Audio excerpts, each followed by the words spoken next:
Video शुरू करने से पहले आपको 2 स्टेटमेंट सुनाता हूँ। पूरी वीडियो में आप इन बातों को याद रखना, बाकी तो आप काफी कुछ समझ ही जाएंगे। तारीख 30 जनवरी साल 2023। नीतीश कुमार ने मीडिया से बात करते हुए बोला, मर जाना कबूल है लेकिन बीजेपी के साथ जाना हमें कभी कबूल नहीं। मर जाना कबूल है, उनके साथ जाना हमको कभी कबूल नहीं है, ये अच्छी तरह जानना। अब आता है अप्रैल 2023। अमित शाह बिहार में एक रैली में कहते हैं, स्पष्ट कह देता हूं, नीतीश के लिए भाजपा के दरवाजे हमेशा के लिए बंद हो चुके हैं। तो मैं बिहार की जनता को स्पष्ट कह देना चाहता हूं और लल्लन बाबू को भी स्पष्ट कहना चाहता हूं, आप लोगों के लिए भाजपा के दरवाजे हमेशा के लिए बंद हो चुके हैं। अरे रुको जरा, ये भी सुन लो जो कि खुद पीएम मोदी और चंद्रबाबू नायडू ने ही दी है। 11 फरवरी 2019 को आंध्र प्रदेश की एक रैली में पीएम मोदी ने कहा, मैं हैरान हूँ, आखिर मुख्यमंत्री यानी चंद्रबाबू नायडू को हो क्या गया है। वो बार बार याद दिलाते हैं कि वो मुझसे बहुत सीनियर हैं, इसमें क्या विवाद है। आप सीनियर हैं दल बदलने में, आप सीनियर हैं अपने खुद के ससुर की पीठ में छोरा भोंकने में। अब तारीख आती है 3 अप्रैल 2019। आंध्र प्रदेश की एक रैली में चंद्रबाबू नायडू कहते हैं, नरेंद्र मोदी हार्डकोर आतंकवादी हैं। मैं पहला आदमी था जिसने 2002 के गुजरात दंगों के बाद उनका इस्तीफा मांगा था। ज्यादातर देशों ने उन पर बैन लगा दिया था। अब पीएम बनने के बाद वो फिर अल्पसंख्यकों को टारगेट कर रहे हैं। देखिए, कल तक नरेंद्र मोदी और बीजेपी के खिलाफ जहर उगलने वाले नायडू और नीतीश दोनों का रुख आज पलटी मारकर उन्हीं के खेमे में बैठे हैं। कल तक जो नेता पीएम मोदी को कह रहे थे टेररिस्ट, जो नेता मोदी जी के साथ जाने से बेहतर मरना पसंद कर रहे थे, 2024 में उन्होंने बिना किसी हिचकिचाहट के बीजेपी के साथ प्री पोल अलायंस किया। और अब जब नतीजों में बीजेपी बहुमत से 32 सीटें पीछे रह गई तो दोनों किंग मेकर बन गए। लेकिन राजनीति में एक कहावत है साहब कि भारत की राजनीति में कुछ भी परमानेंट नहीं होता, और इन दोनों के इतिहास को देखते हुए एक सवाल जरूर आता है कि दोनों में से पहले पीएम मोदी को कौन धोखा देगा। चलिए जरा इसको भी समझ लेते हैं। इतिहास के पन्नों को पलटते हैं और जरा वक्त में पीछे चलते हैं नीतीश बाबू का इतिहास देखने के लिए। साल 1994 का था। 12 जून की सुबह पटना में मुख्यमंत्री निवास में धूप सेक रहे थे बिहार के तत्कालीन मुख्यमंत्री लालू प्रसाद यादव ने रौबदार आवाज में अपने सिपाही से पूछा, आया जी नीतीशवा, पता लगाओ कहाँ है। दरअसल इस दिन पटना के ऐतिहासिक गांधी मैदान में लालू के खिलाफ कुर्मी चेतना रैली होने जा रही थी। लालू को शक था कि नीतीश कुमार बगावत करके उस रैली में शामिल हो सकते हैं। लालू की टेंशन इसलिए बढ़ रही थी क्योंकि नीतीश की मदद से ही लालू प्रसाद राम समंदर दास को पछाड़कर 1990 में पहली बार मुख्यमंत्री बने थे। लेकिन अब नीतीश की राजनीतिक महत्वाकांक्षा जागने लगी थी। लालू को जिसका डर था हुआ भी कुछ वैसा ही। दोपहर करीब 3 बजे नीतीश कुर्मी चेतना रैली के मंच पर पहुंचे और लालू को ललकारते हुए बोले, जो सरकार हमारे हितों को नजरअंदाज करती है वो सरकार सत्ता में रह नहीं सकती, हमें भीख नहीं हिस्सेदारी चाहिए। अब इसके बाद ही नीतीश और लालू का सालों पुराना रिश्ता टूट जाता है और यहाँ से शुरू होती है राजनीति में पलटने के लिए मशहूर नीतीश कुमार के बीजेपी से करीब होने की कहानी, यानी कहानी नीतीश और बीजेपी की दोस्ती की। नीतीश ने समाजवादी आंदोलन के बड़े नेता जॉर्ज फर्नांडिस के साथ मिलकर समता पार्टी बना ली थी। दूसरी तरफ 1996 में बीजेपी को भी सहयोगियों की तलाश थी। दोनों ने हाथ मिला लिया। अटल सरकार में नीतीश को रेल मंत्री बनाया गया। एनडीए की बदौलत ही नीतीश साल 2000 में पहली बार 7 दिनों के लिए बिहार के मुख्यमंत्री बने। 2003 में नीतीश की समता पार्टी और शरद यादव के जनता दल का विलय हुआ और नई पार्टी जनता दल यानी जेडीयू बनी। फिर जेडीयू और बीजेपी का गठबंधन बना।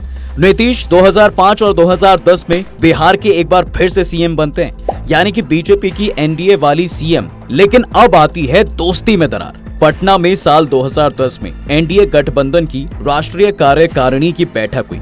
बैठक में गुजरात के उस समय के मुख्यमंत्री नरेंद्र मोदी भी शामिल हुए।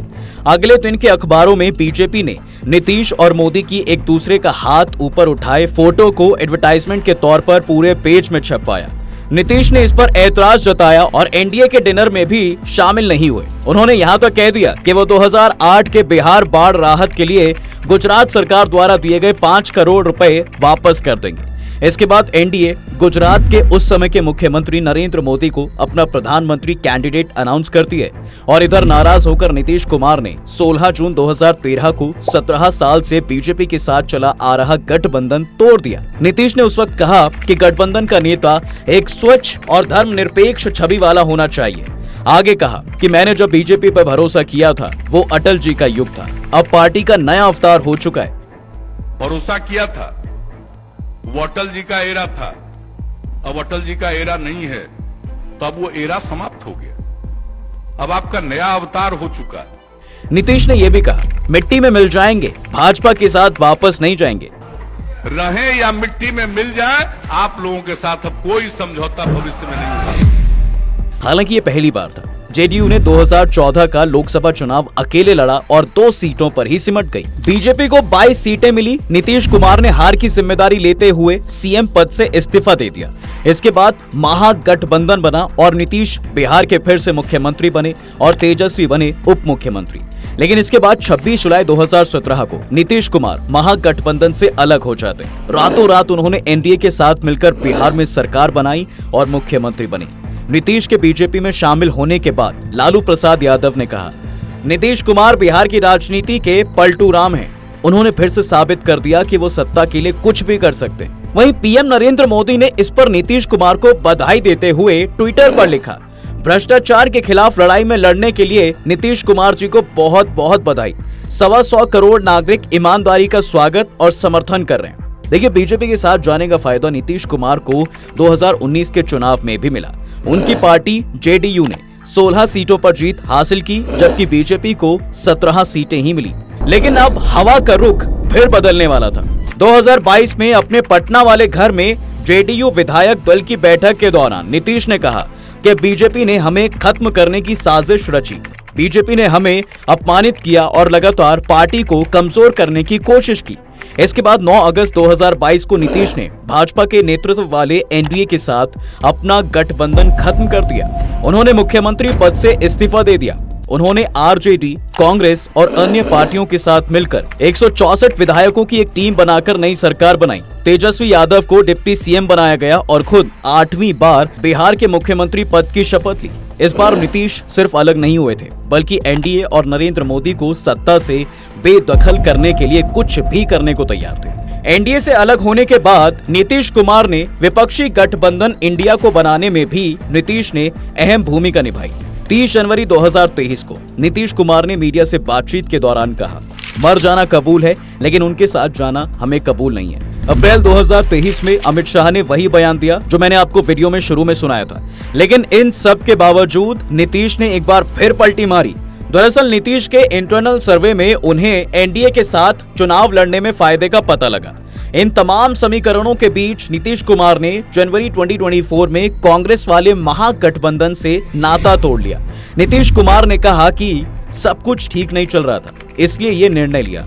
थोड़ी परेशानी थी, हम देख रहे थे। हमने नया गठबंधन 1.5 साल से बनाया था, लेकिन इधर आकर हालात ठीक नहीं थे। सबकी बात सुनकर हमने फैसला लिया है। देखिए, लोकसभा चुनाव 2024 से पहले एनडीए में आना नीतीश के लिए फायदे का सौदा साबित होता है। उनकी पार्टी जेडीयू ने 12 सीटें जीती हैं, बीजेपी बहुमत से पीछे रह गई और नीतीश कुमार एक बार फिर से किंग मेकर बन गए हैं। एनडीए संसदीय दल की बैठक में नीतीश ने कहा, 10 साल से मोदी प्रधानमंत्री हैं, फिर से प्रधानमंत्री बनने जा रहे हैं। उन्होंने पूरे देश की सेवा की है, अब जो कुछ बचा है उसे भी वो पूरा कर देंगे।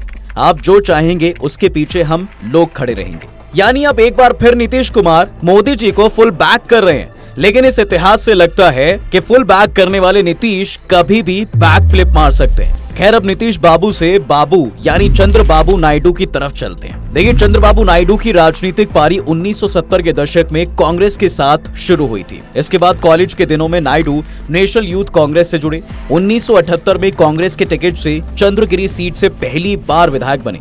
उस समय 28 साल के नायडू सबसे कम उम्र के विधायक थे। इस दौरान नायडू सिनेमेटोग्राफी मंत्री के तौर पर तेलुगु सिनेमा के स्टार एनटी रामा राव से मिले, जिसके बाद रिश्ते इतने मजबूत हो गए कि नायडू ने 1981 में एनटीआर की दूसरी बेटी से शादी कर ली। 1986 में नायडू को टीडीपी का जनरल सेक्रेटरी बनाया जाता है। 1989 में नायडू ने चुनाव जीता। एनटीआर का तख्ता पलट करने के बाद 1 सितंबर 1995 को 45 साल की उम्र में आंध्र प्रदेश के मुख्यमंत्री पद की शपथ ली। राज्य ही नहीं, राष्ट्रीय राजनीति में भी नायडू का दबदबा देखने को मिल रहा था। उन्हें 13 पार्टियों वाले यूनाइटेड पार्टी का लीडर भी बनाया गया। यहाँ तक सब कुछ नॉर्मल था। फिर आता है साल 1998। 1998 देश की राजनीति का वो दौर था जब बीजेपी ने कांग्रेस विरोधी पार्टियों को एकजुट करके एनडीए गठबंधन बनाया। इसका फायदा बीजेपी को मिला और अटल बिहारी वाजपेयी दूसरी बार प्रधानमंत्री बनते हैं। उस समय टीडीपी ने बाहर से समर्थन दिया। 1999 के चुनाव से पहले ही वाजपेयी और नायडू के बीच में समर्थन को लेकर डील हो चुकी थी। चुनाव के बाद टीडीपी ने एनडीए गठबंधन को सपोर्ट दिया था, लेकिन यहाँ एक दिलचस्प चीज हुई थी। वो ये कि दरअसल 1999 के लोकसभा चुनाव में टीडीपी ने आंध्र प्रदेश की 42 में से 29 सीटों पर जीत हासिल की थी। उस वक्त सीट के मामले में टीडीपी बीजेपी को समर्थन करने वाली सबसे बड़ी पार्टी बनी, लेकिन टीडीपी सरकार में शामिल नहीं हुई। 2018 में अटल बिहारी वाजपेयी के निधन के बाद उन्हें याद करते हुए चंद्रबाबू नायडू ने कहा था कि 1999 में वाजपेयी जी ने उन्हें 8 कैबिनेट सीटों का ऑफर किया था, लेकिन टीडीपी ने केंद्रीय मंत्रिमंडल से दूर रहने का फैसला किया और एनडीए की सरकार को बाहर से समर्थन दिया। ये दोस्ती थी अटल बिहारी से, लेकिन फिर मोदी जी सीन में आते हैं। दरअसल टीडीपी के सहयोग से ही वाजपेयी 2004 तक देश के प्रधानमंत्री बने रहे। इसी दौरान चंद्रबाबू नायडू जोर शोर से सेक्युलरिज्म की वकालत करने लगे। 2002 में गुजरात में हुए सांप्रदायिक दंगों के बाद नायडू ने तत्कालीन मुख्यमंत्री नरेंद्र मोदी का इस्तीफा मांगा। हालांकि उस वक्त बीजेपी ने कहा कि सहयोगियों की किसी भी तरह की बकवास को बर्दाश्त नहीं किया जाएगा। हालांकि नायडू ने धैर्य रखते हुए उस वक्त कोई सख्त फैसला नहीं लिया, लेकिन उस समय आंध्र प्रदेश के मुस्लिम नेता असदुद्दीन ओवैसी ने कहा था कि नायडू बिना कपड़ों के किंग मेकर हैं। तमाम विवादों के बाद भी टीडीपी ने 2004 का विधानसभा और लोकसभा चुनाव एनडीए के साथ मिलकर ही लड़ा। राज्य और केंद्र दोनों में करारी हार मिली। कांग्रेस पार्टी ने 185 सीटें जीती, जबकि टीडीपी केवल 47 सीटों पर ही सिमट गई थी, जो पार्टी के चुनावी इतिहास में अब तक की सबसे कम सीटें थी। वहीं लोकसभा में भी पार्टी 42 में से केवल 5 सीटों पर ही सिमट गई। चुनाव हारने का असर ये हुआ कि नायडू ने गुजरात दंगों और बाकी मुद्दों का हवाला देते हुए एनडीए का दामन छोड़ दिया। 2004 की टूटी इस दोस्ती के तार फिर से तब जुड़े जब नई दिल्ली में नायडू और मोदी के बीच एक बैठक हुई। इसमें बीजेपी और टीडीपी ने साथ चुनाव लड़ने का फैसला लिया। दरअसल 2014 में आंध्र प्रदेश से अलग होकर नया राज्य तेलंगाना बना। नए राज्य में नायडू को कई तरह की दिक्कतों का सामना करना पड़ रहा था। इस दौरान नायडू की टीडीपी ने बीजेपी और पवन कल्याण की जन सेना के साथ गठबंधन में चुनाव लड़ने का फैसला लिया। उनके इस फैसले पर नरेंद्र मोदी ने कहा, मोदी, नायडू और पवन 1+1+1+ नहीं बल्कि 111 हैं। 2014 के आम चुनाव में पार्टी ने 16 सीटें जीती और वोट शेयर भी 40% से ज्यादा करा।